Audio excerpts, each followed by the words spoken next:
In this video, we're going to talk more about how we might design an experiment. First thing to do is remember that in the previous video we talked about the difference between an observational study versus an experiment.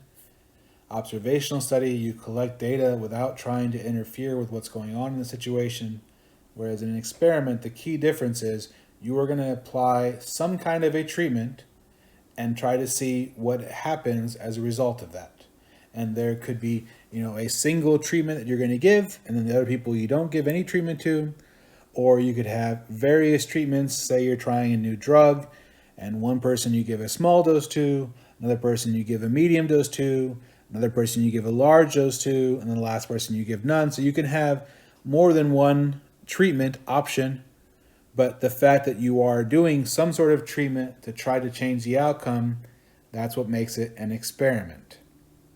Now, when we're talking about an experiment, we have individuals in the study, and this is just, we're going to call those experimental units or a subject.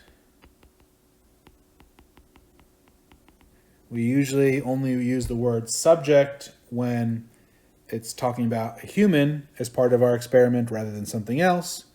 Otherwise, we might use experimental unit, but they all mean the same thing. It's just a single individual of what it is you're doing in your experiment, whatever that may be. Now, the next thing is that any well-designed experiment is going to have a control group. And so what is a control group? This is the control group is the group that does not receive the treatment. And this is very, very, very important in any experiment to have this, because let's say you are trying to see whether a certain new medicine is going to help people get their headaches to go away faster, some sort of painkiller, and you just give everyone this medicine and you see, hey, their headaches get better, that's great. So it seems like our medicine's working. But the thing is, if you have a headache, generally the pain's going to go away eventually anyways. So in order to say anything good about that medicine, you need to say it makes the pain go away faster than if you did nothing. And the only way to be able to claim that it's going away faster than if you did nothing is if you have a group of people where you did nothing and you saw that in the people where you didn't give them the medicine, it took longer for the pain to go away. So you have to have this control group. You have to have this reference point where you're not doing anything to show that your treatment is in fact making a difference compared to doing nothing. So every good experiment is going to have some sort of a control group in it. Otherwise, it's really kind of pointless. But what they noticed when they were doing experiments early on is they would say, okay, here's our control group. We're not going to give you any medicine at all. Over here, here's the people we're going to give this medicine to.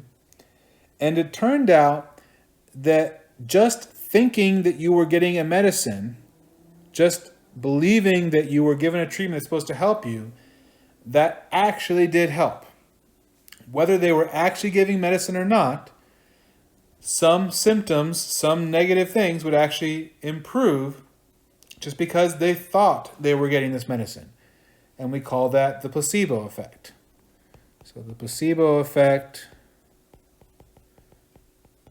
this is when symptoms improve even when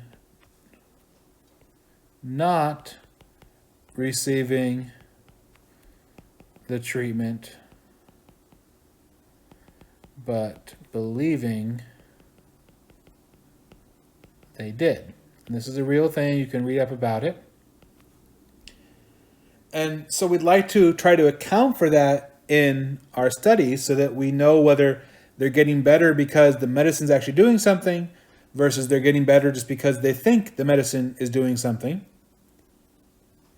So what we generally do is when we break up into the control group and the treatment group, we will oftentimes, in fact, pretty much always now, give the control group something, even if it's not the medicine we're talking about, give them something so that they think they are part of the treatment group. They think they're getting the medicine. And so we can use that as our baseline to try to filter out this placebo effect and what's going on. So the most common situation you may have heard of the placebo effect or a placebo pill is like a sugar pill that looks just like the regular medicine pill. So that way you don't know which one you're getting. So you think you're getting the real one, and then they can try to take into account the placebo effect in that fashion. If it's not a pill, let's say it's an injection, maybe they will inject some sort of harmless substance instead that will not actually, treat your symptoms, but just so you think that you are getting the medicine as well. So this happens in studies all the time, but it's just needed to do that to try to weed out the placebo effect. Now, based on this, there's two ways you can go about it. So single blind, this is going to be when the subject does not know if they are receiving the treatment or the placebo. So the subject doesn't know which one they're getting, but the doctor, the one that's giving it to them, the doctor knows whether they're getting the real medicine or the placebo instead. On the other hand, the double blind, this is when neither the subject nor the researcher know who is getting the actual treatment. And so some studies are done single blind, some are done double blind. Double blind is better in some way because if it's a single blind study, the person giving you the shot or the pill, they know which one they're giving you. And as a result, they may act differently with you both when they're giving the medicine and when they're asking you how your symptoms are improving. They might think that, oh, this one's not getting the medicine, therefore they're not really going to get any better at all. I'm going to go ahead and not really pay much attention during the interview. And the other person might pick up on that, in which case then they know they got the placebo.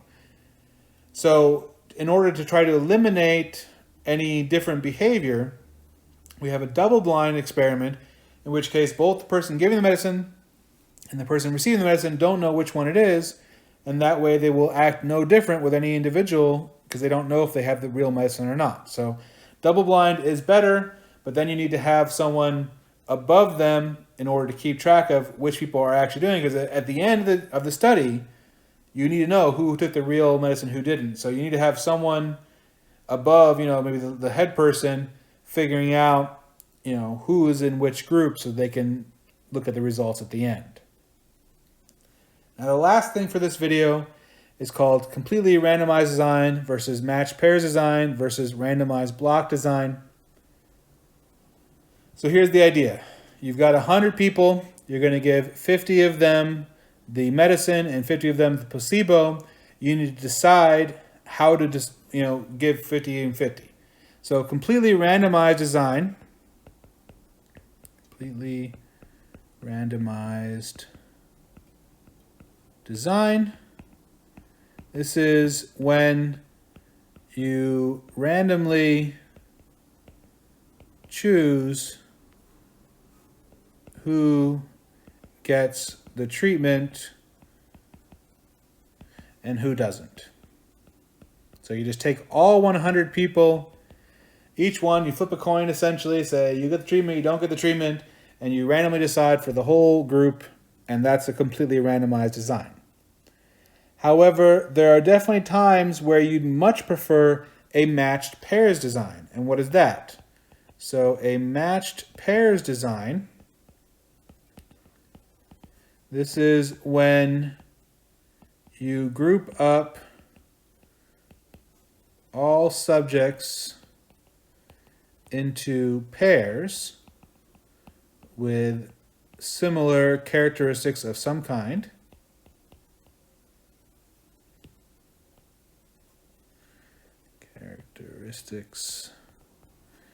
And randomly decide one to receive treatment and 1 to not. So if you want to try to account for different variables, let's say you want to talk about age. So maybe you're going to group people up. Here's a pair of people that are both 30. Here's a pair of people that are both 35. Here's a pair of people that are both 40. So you're making your pairs of people that have the same age or some characteristic of whatever it is you're talking about. You decide to give one the placebo and one the treatment, and then you can try to see what happens, which one's better or not, and you can factor that over the age. Or let's say you're worried about environmental factors. What things do people come into contact with, how that might interfere with the treatment. So maybe you pick two people to live in the same household, husband and wife, and that's your pair. One of them gets the treatment, one of them does not. So that they're living together, they're having a lot of the same environmental interactions, and you can kind of account for that by doing a pair in that way. So whoever the experimenter is, they have to decide what will be the most useful way to pair up the subjects. They do that, and they get the matched pairs design. Well, the thing is with matched pairs, you're pairing people up, two people together, one gets a treatment, one doesn't. That only works when you only have treatment or not treatment. If you want to have more categories like low dose, medium dose, high dose, and no treatment, in that case 4, you would need to have groups of 4 at a time, and then you randomly decide which one it is. That's what the randomized block design. Randomized block design. And this time you break up group into blocks and randomly assign different treatments in each block. So it just depends on how many different types of treatments you have in a given scenario, which of these methods you might use. But you generally need to find some sort of fashion that will work well with the type of question you're trying to answer.